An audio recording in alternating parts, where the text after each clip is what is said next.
Good morning, my friends. Hello, my name is Natasha. I am the creator and the founder of the Glow Up Method, and I'm so freaking excited to be here with you today.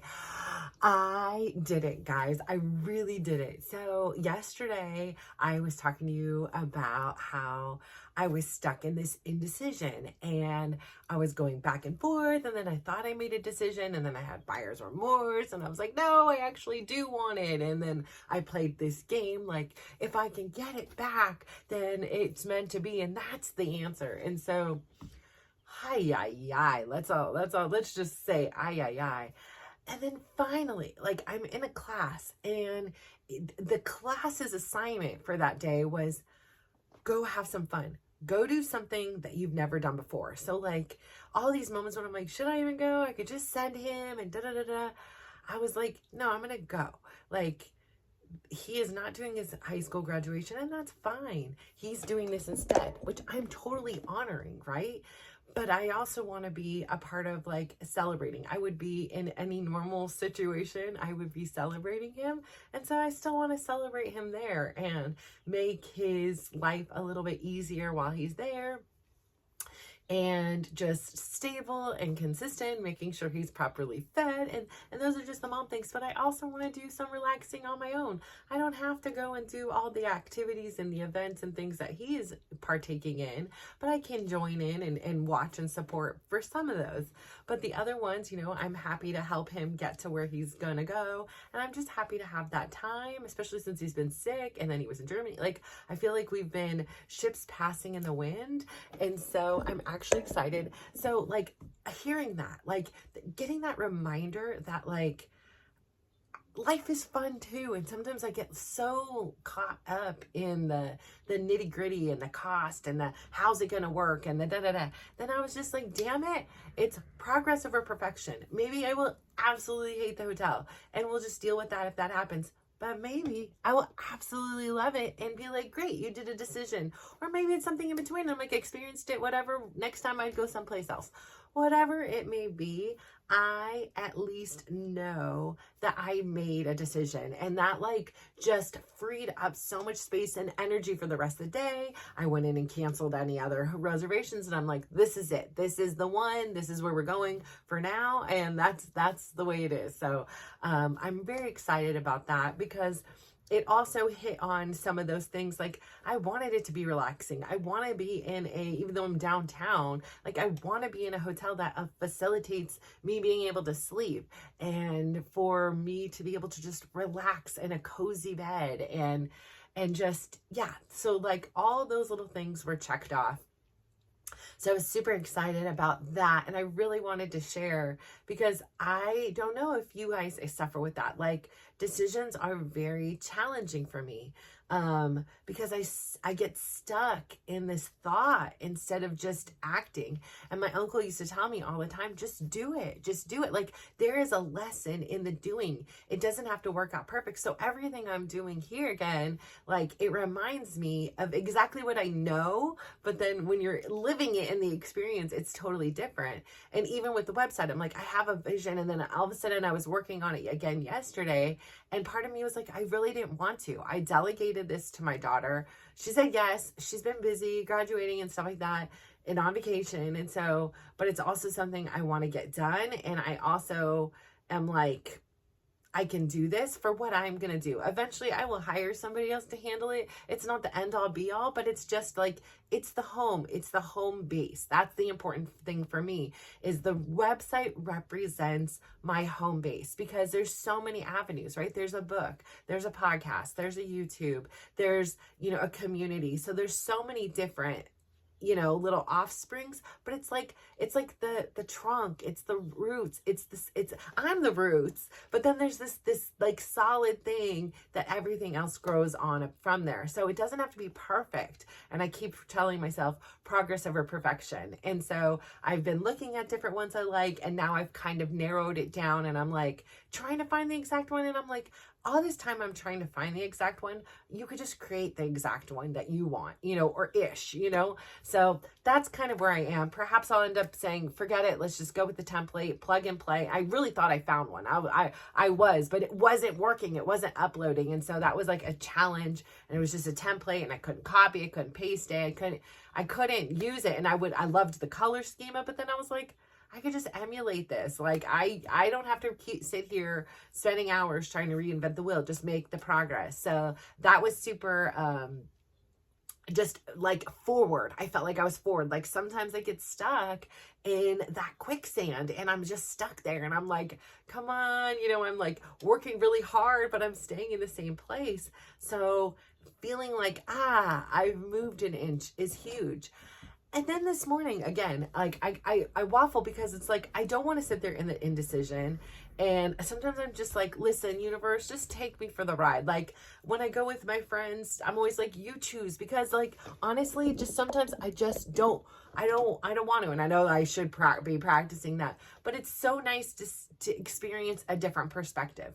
I know my thoughts. I know we are in here all the time. So it's interesting to see something I wouldn't have tried or done. So, again, this morning I played the meditation roulette, and I just spun the wheel and then clicked in it.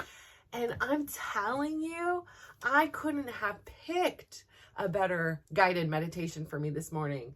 It was just so on brand. It was so spot on. I just was like, thank you so much for showing me this meditation. It was about really just appreciating and savoring the moment that you're in, and that remaining calm, even though around you there may be a storm and there may be things, which this morning I got an email, and it was a very like confusing email. And I felt like an attorney, and I needed to like plead a case, but I did it very calmly and courteously. And I just, was like, here are some points that perhaps were not taken into consideration that perhaps should be. And it was just, it was nice to know that I could kind of remain calm, and then, having that afterwards, and then, sending it off and letting it go is great. Because before I would just harp on it. I would be like, still like on it, but I just sent out what I needed to send out, and now I'm on to the next thing. I have such a busy day today. So I have to like get to Tyler's school super early. I have to turn in Dylan's books because he's still sick, so he's not in school. I have to get there early so that I can pick Tyler up on the front so he doesn't have to crutch to Timbuktu to come to the car. I have my own personal therapy. I have to pack. I really want to get in my gym time, especially since it's my last day prior to leaving. In there, I need to squeeze in some time to eat. I'm not sure what I'm going to eat. I've been wanting to do, and I have to wait like the perfect time with my own, beautiful womanly cycle about when it works. Cause I don't know about you, but before my period, I am ravenous. Like there is no amount of, and it's like my body knows. Cause like, okay, I need some salt, I need some sugar, I need some, this and that's like, it's very demanding. It's like, I need my protein, I need this, like it will tell me what it needs. And I'm like, okay, here we go. Let's go get this. But I just have been really wanting to do a 36-hour fast to like just do like a little reset. And it's always this thing that's like this big challenge in my mind. And, I had made this decision the next time, like sometimes I just eat because I feel like, oh my gosh, I do so much. I really need to, I need to refuel, or I'll start to feel weak. Obviously you start, you're like, oh, okay, I need some protein. I'm feeling a little bit, whatever it is, or I'm ravenous, right?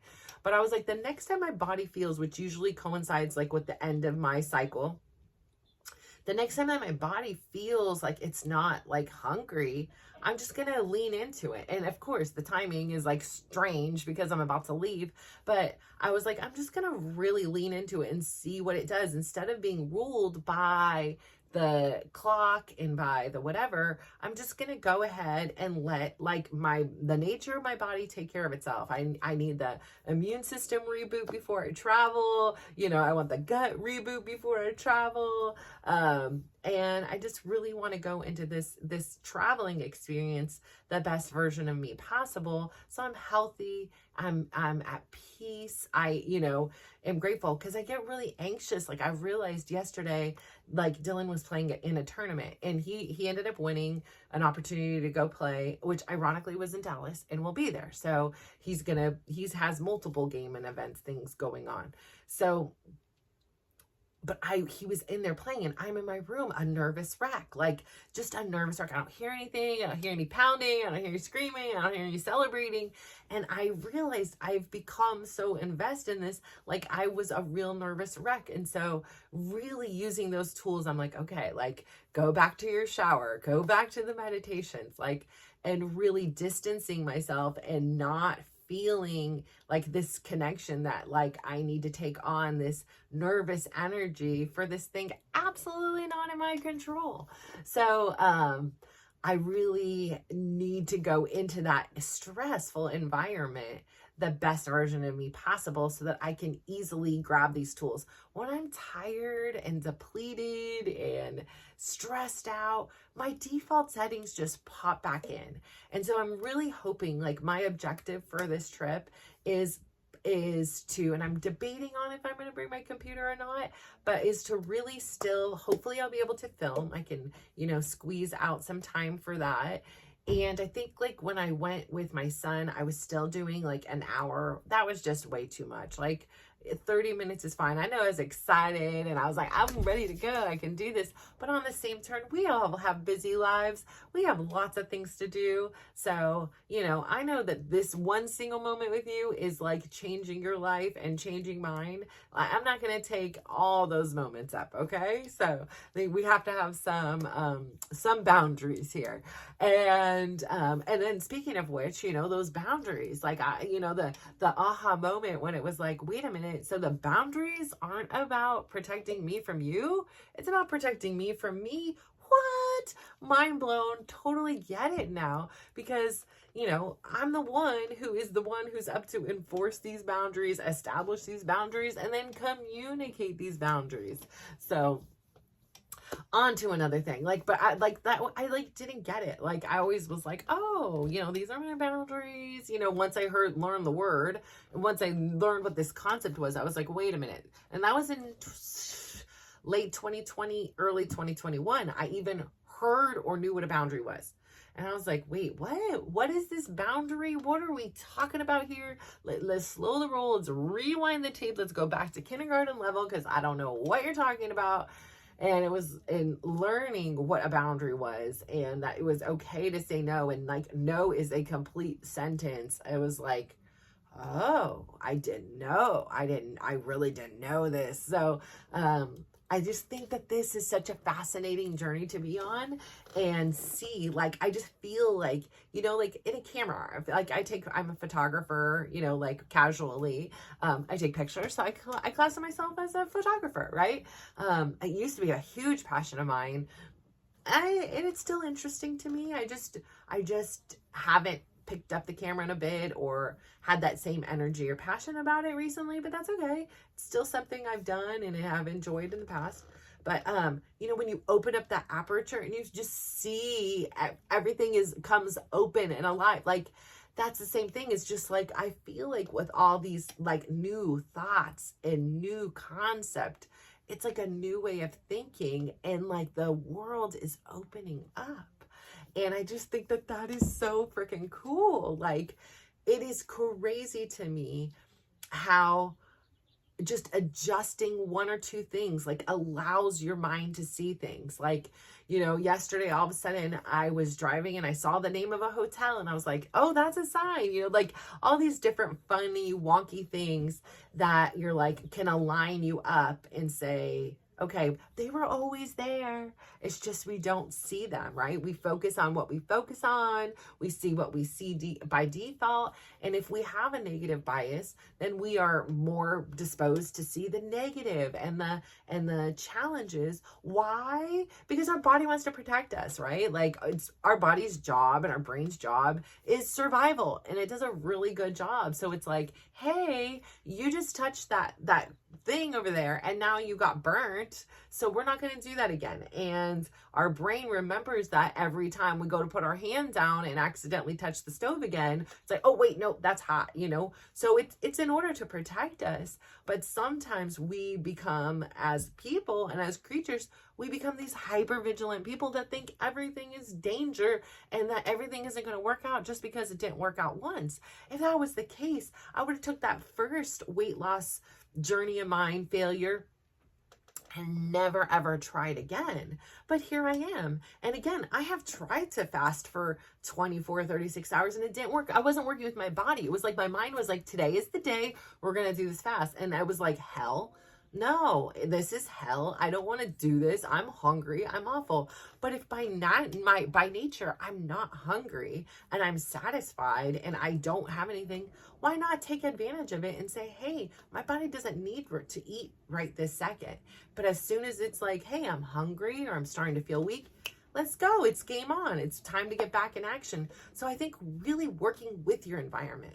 I think for me, the lesson with this whole 7 a.m. club thing has been to work with my environment instead of working against it. When I work against it and I'm thinking all these thoughts, like this morning, I had to check in early for my plane. 6:30 a.m. club today for me, guys. So I was up early getting that done, even though I have this and it was great because I was like, yeah, I might be a little bit tired, but I've got this long list of things to do that I want to get done before I leave so I can leave in peace. And I want to have my packing done before I get to the gym. So when I come home from the gym, it's simply taking a shower, washing my hair, and just relaxing and unwinding. No work, no school, no anything. Just chillaxing, getting on the vacation mode. You know, if there's any last minute things that need to go in the luggage or the list to say, okay, put the charger in the morning or whatever it is, so that come 5 a.m. when I gotta roll out of this house, I'm not sitting there having to think oh, what do I need? Am I forgetting something?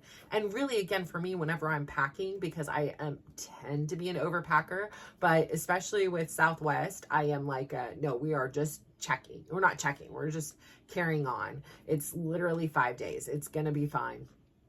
But, and then you're wearing it out, it's fine. So I have really learned to downsize how much I pack, and I'm so proud of myself for that. But I do have to also remind myself frequently, if I forget something, it's okay. It's okay if I forget something. I can go buy it. I'm going to have a rental car. I'm going to have a credit card. I can go buy it. It's too hot. I can go buy something. If it's too cold, I can go buy something. If I'm hungry, I can go buy something. If I forget my toothbrush, I can go buy one. So there are options available, and just knowing that it will be okay and reminding myself that is so important. And I think, again, taking it to a next level, right? If we think about all the crazy things so that have happened, people tend to say, okay, you're always positive, you always have this spin. And I've worked really hard at developing that skill. And I know in some instances, people have said but, it sounds like you're dismissive of what the thing is. And it's not that I'm just dismissive of it, is that it's just sometimes not worthy of my story. It's not that inside it's not a part of the play or a part of what's going on. It's just externally, I don't need to always, and there is a time and place, but I don't always need to lead in with what has gone wrong, because I can sit here for hours and hours and tell you on a daily event the atrocities the Russos have faced.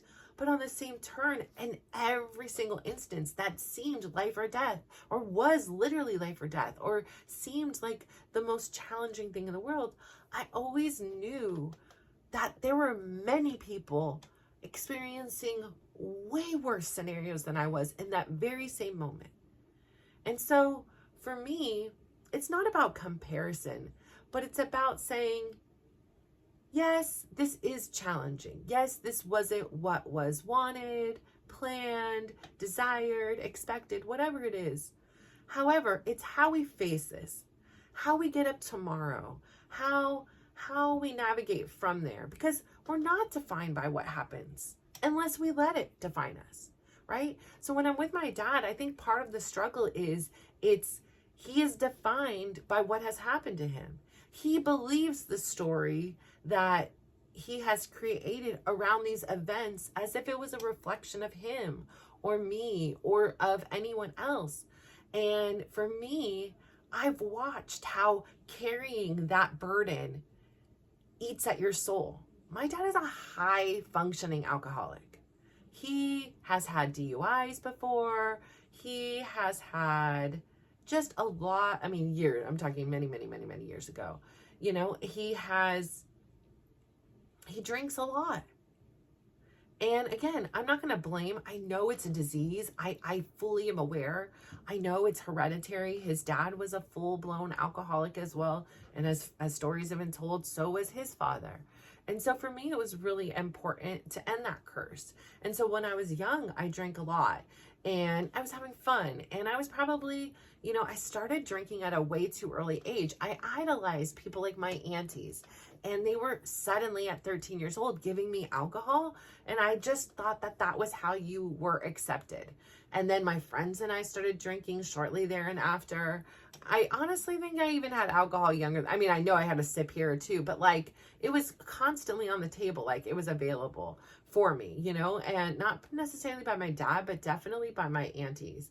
And, you know, I was mature and I was fun and I was like a friend to them. So, you know, that's what friends do. And for me, I really took what my grandma said. My grandma was very diligent about it because my grandma was not an alcoholic. She did not have that, but she was very aware of the repercussions being married to an alcoholic, seeing the trajectory of his life, the worries she had for her own children.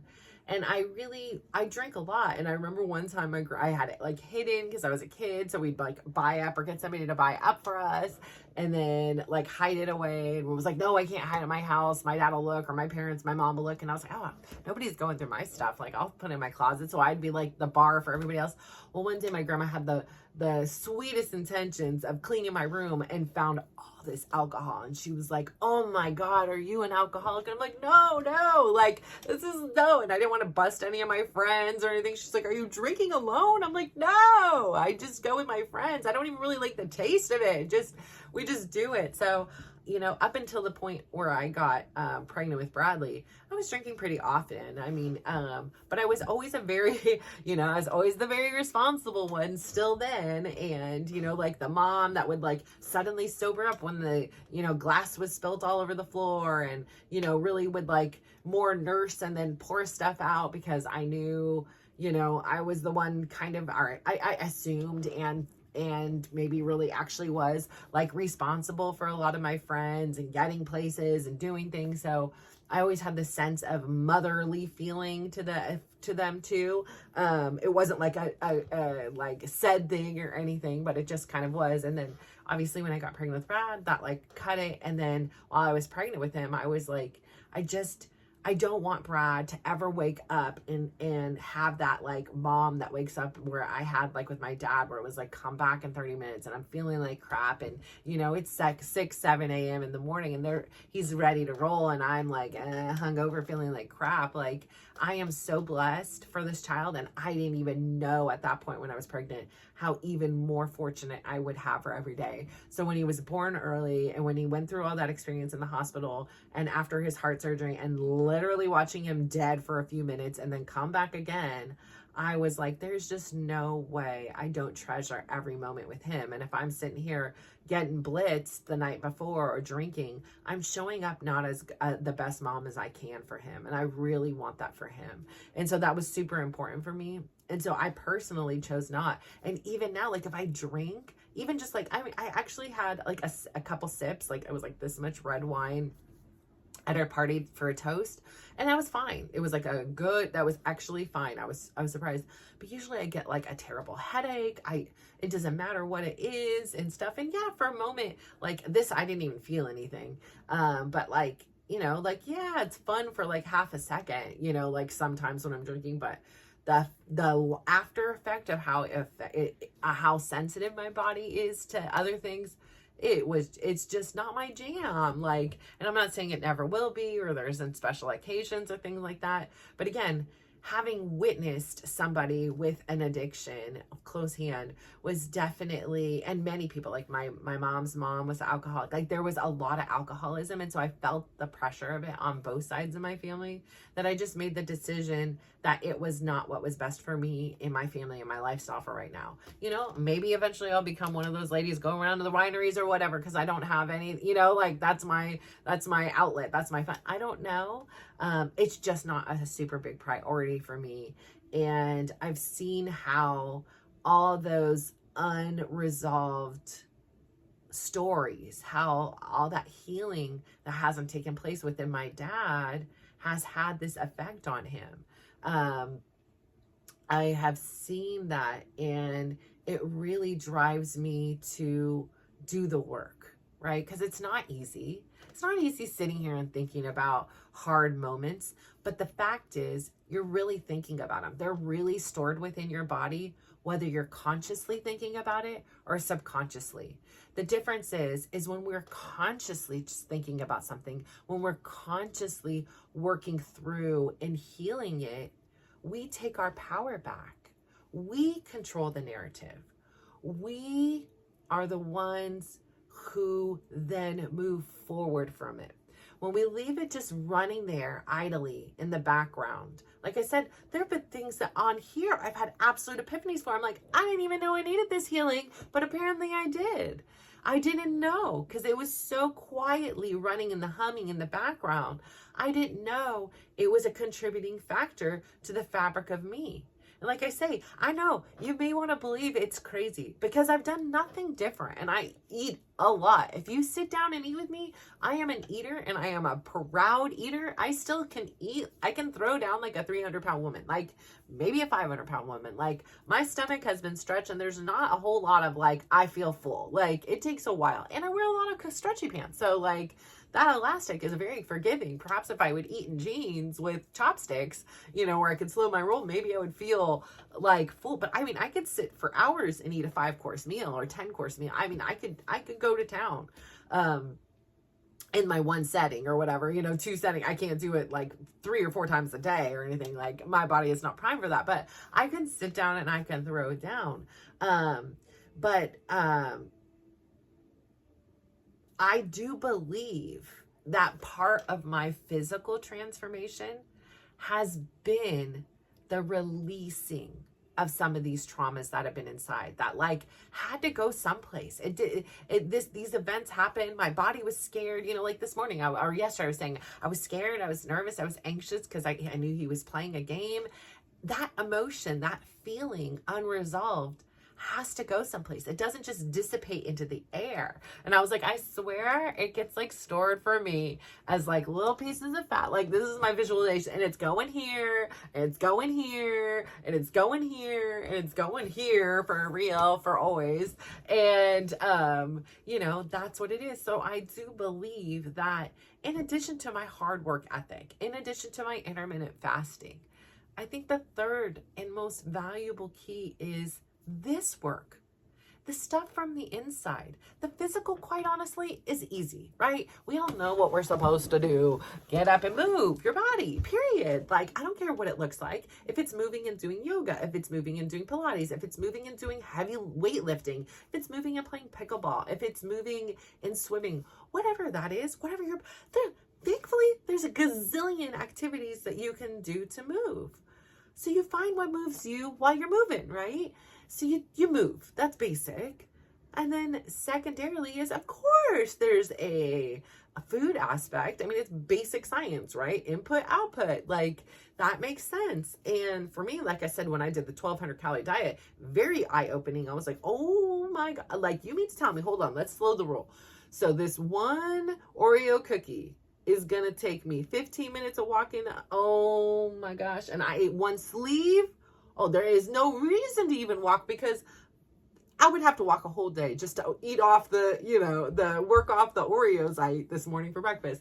And I obviously don't know those numbers, and I'm being dramatic, but like, that's the thing. So, but I do believe the key critical component is the internal healing.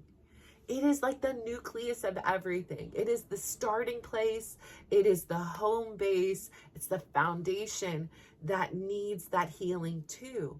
And it's funny because when you start healing, it just continues to kind of compound and expand. And it's like some of the lessons are a little bit more challenging and others aren't. But being able to see yourself through a different aperture, like we were talking earlier, a different filter, a different vision. Like, when you're scrolling and you have, filters on your phone or your apps or whatever, and you see things differently, right?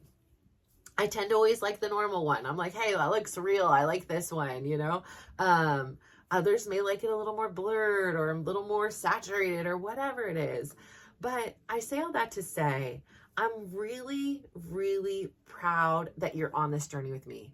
I really appreciate that in this moment, this very moment right here, you are changing your life. And you have the power to do whatever you want. And just remain calm in that and know you can make hard decisions and that it's about progress, not perfection. And whether that be with your physical health, your mental health, your emotional health, your spiritual health, or your pursuit of reaching your dreams. Remember, we are the ones that overcomplicate things. So let's go back to the basics. Let's keep it super simple. Remember, you are so capable. You are so amazing. I am so proud of you. And I'm absolutely so grateful that out of all the things that you could have done in all these moments from the beginning till end, you chose to spend them with me. So I say thank you so much. I really appreciate it. I hope you have an amazing day. I hope you go out there today, give somebody a big smile, give them a compliment, and just watch how they glow up. And I hope to see you tomorrow in Dallas. Bye.